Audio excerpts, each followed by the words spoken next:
Um, Hello everyone, I'm Christian Bonavente and this video will be taken from my OJT experience this June 2 up to June 9 up to August 2, 2025. Um, for the next slide, company profile. Belasia Corporation was founded in October 2020 by engineer Luis Gian Garcia and architect Audrey Bell Abenyalosa. Combining their expertise in structural engineering and architecture, the name Belasia was born from the fusion of their surnames and identities.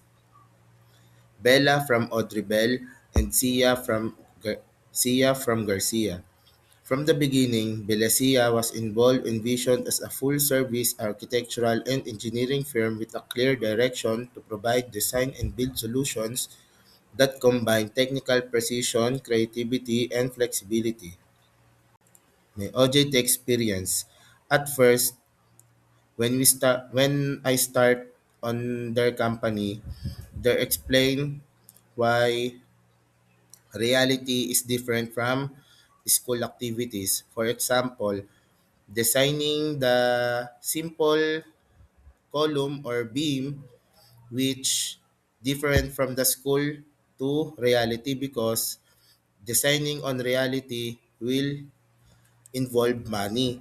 So means na bawat design ay dapat economical. Hindi pwedeng nagde-design ka lang kasi gusto mo yon. Kailangan malakas at the same time matipid para may profit pa din yung company. Nung nag-apply kami ni Ashley, in-explain muna nung first week tapos pinapunta kami sa dalawang site. Ang existing project nung company nung time na yon ay sa Pasay and sa CPIP sa Calamba. Sa first week, in-explain lang sa amin kung paano yung tamang pag-design, tamang pagbasa ng plano, and isa-isa pinakilala sa amin yung mga tauhan nila, yung mga foreman, tapos yung mga office staff. Based on the picture that we provide, yan ay yung sa may site na inassign sa akin. Ito ay Pasay. Commercial building siya na nire-renovate. So, based on the picture, naglalatag na kami dyan ng, ano bang tawag dito? Slab. And bago makapaglatag ng slab, naglagay na kami ng plumbing works. And dun sa isa pang picture, ayan, nag-holing sila kasi nasa fourth floor na yung lalatagan namin ng slab. So, ayan yung kasama ko sa OJT and ito yung isa naming sir sa staff namin yan ng company and ito yung mga laborers. Upon applying to their company, I learned a soft skill that na makakatulong sa akin sa pag-apply sa mga susunod and hindi lang siya magagamit sa pag-apply. Magagamit rin siya sa pang-araw-araw na pamumuhay bilang tao. And syempre, bilang civil engineering student, kailangan ma-maximize ko to as a person na din. First one is coordination. As I was assigned to an existing project as a trainee, I learned how to communicate with different people such as laborers, skilled, and foreman. Also to mention the owner of the apartment to comply and accomplish the project or task that given to me. Next one is decision making. As a civil engineering student, I need to be practical of my decision on the project site that may affect the project timeline. Efficiency. A civil engineering student, we tend to make choices that is efficient in some ways that may benefit the project and the team in charge of it. These soft skills must be aware as a student because these skills will help us to improve for the future and to have a good communicating skills with other people. And syempre, hindi lang naman tayo yung nagbubuo ng project. Maraming involved na tao doon kaya need natin makisama sa kanila. Technical skills learned: estimation, inspection of quality of work, billing and requesting of materials, plan, reading, and application. Itong mga skills na to, naturo naman na to sa school. Pero, by the book. Siyempre, hindi naman lahat ng ginagawa sa school, hindi naman lahat ng ginagawa sa school ay ma-apply mo sa totoong buhay. So, ibang-iba yung approach sa school and sa reality. So, tinuruan pa rin ako ng project manager kung paano yung tamang pag-estimate, pag-inspect, pang-bill, and pang tamang basa ng plano and pag-apply. So, sa estimation naman, nagawa na to ni project manager. So, in-explain niya lang sa akin kung bakit ganon and tinuro. And, ayun, nakuha ko naman, nakadikit naman ako sa pag-estimate niya sa project site na bilang example. Inspection of quality of work, syempre, kailangan pulido yung bawat gawa. Kasi, may buhay na nakasalalay dito sa bawat project. Isang maling galaw lang, pag nagiba yung building, may buhay na masasakripisyo. And other one is billing and requesting of materials. Dito, sa part na to, dito talaga ako nahirapan since ang dami mo pang i-approach na tao. And syempre, may hierarchy. Hindi ka naman pwedeng dumiretso agad dun sa pagbibilhan mo. Kailangan i-request mo pa, i-report mo pa sa project manager, and yung project manager i-report sa pinaka-big boss. So, kailangan ahead of time ma-request na to para hindi nasasakripisyo yung project timeline. And last is plan reading and application. Most of the time, plan reading is not accurate on the school approach. So, maraming maraming hindi pa alam sa reality yung tamang pagbasa ng plano, and may mga technique rin sila na tinuro sa akin. So, okay din kung yung school ay natuturo na sa estudyante ng tama, edi pagdating mo sa totoo sa site, lamang ka na dun sa mga natututo pa lang. And this one application, syempre hindi to gaano natuturo sa school. Syempre, school naman yon, hindi yon yung mismong paggagawan. Kaya malaking tulong rin to na tinuro sa amin nung project manager namin. Engineering problem: storage of required materials due to that may cause delay of the project timeline. Siyempre, hindi naman lahat ng company ay perfect. And mostly, hindi rin talaga masyadong nasusunod yung project timeline. Siyempre, isa pang factor doon is yung tag-ulan siya. So, problemado rin yung site kung saan mag-i-store ng mga materials. Siyempre, pag tag-ulan, hindi mo naman pwedeng puwersahin yung mga tauhan mo na mag-work, and labag din siya sa batas.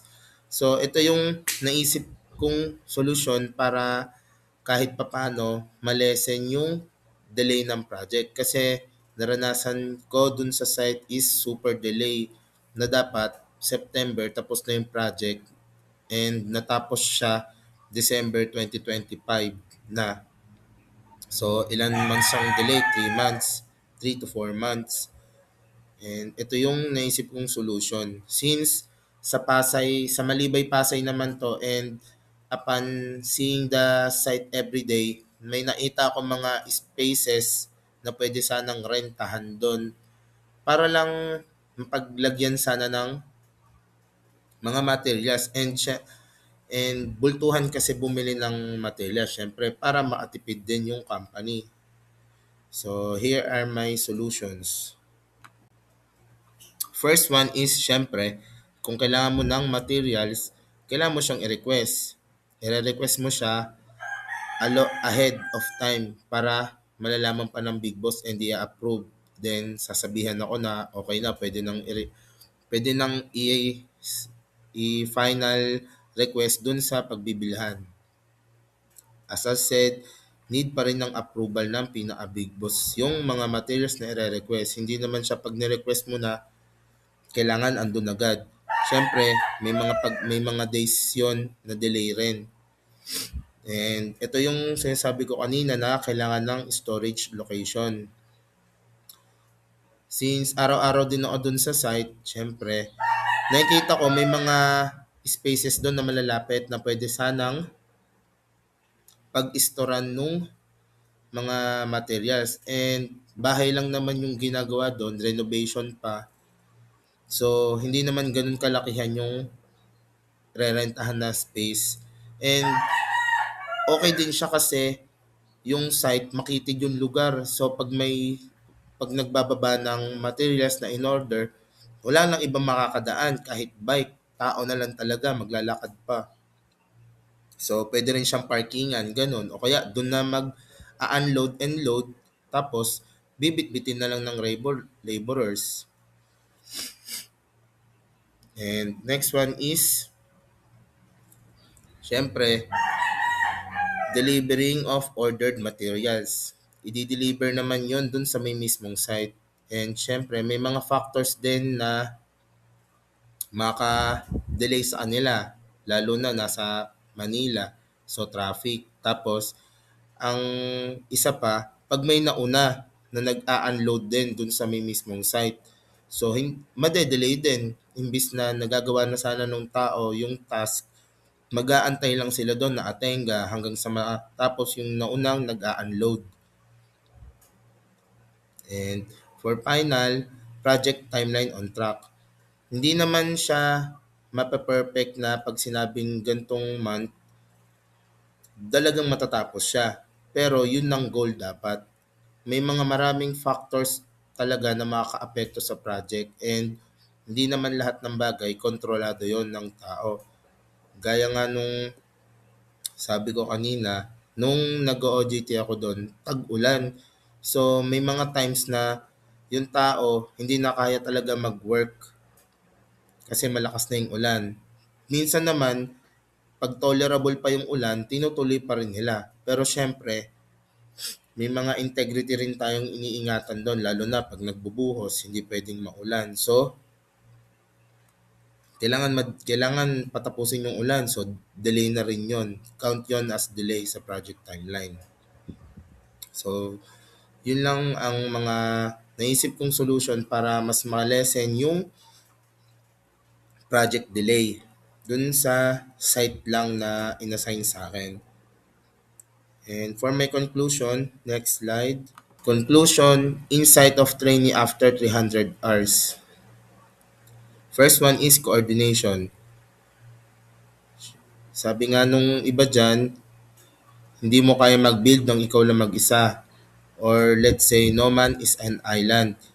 Hindi mo kayang gawin lahat ng ikaw lang. Kailangan mo makipag-coordinate sa ibang tao.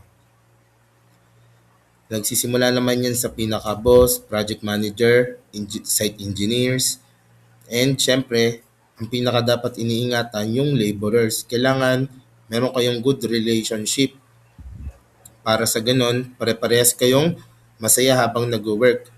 Pangit naman yung pagka may bad trip sa'yo tas nag-work, di ba? Nakaka... Hindi niya mamahalin yung trabaho niya sa'yo.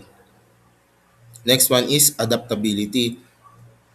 To be an all-around trainee or leader in the future,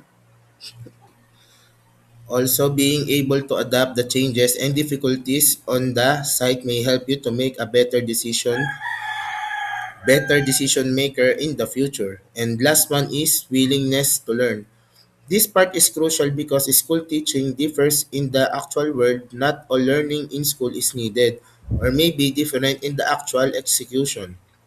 We can learn also from other people's experiences or from our own mistakes. Recommendations. After completing my OJT as a site engineer, I have realized that the 300 hours is not enough to have a deeper understanding on the actual world of civil engineering practice. Civil engineering is a broad field and limited time frame does not allow a trainee to witness a full life cycle of a project. In my own experiences, I was assigned to an existing project but eventually I did not witness the final touches of the project that was assigned to me. Overall, my OJT training was fun and exciting. I learned a lot throughout the journey and experienced difficulty decision making that may affect the project, but this experience will help me to be a better for the upcoming future. Special thanks to these people, which consists of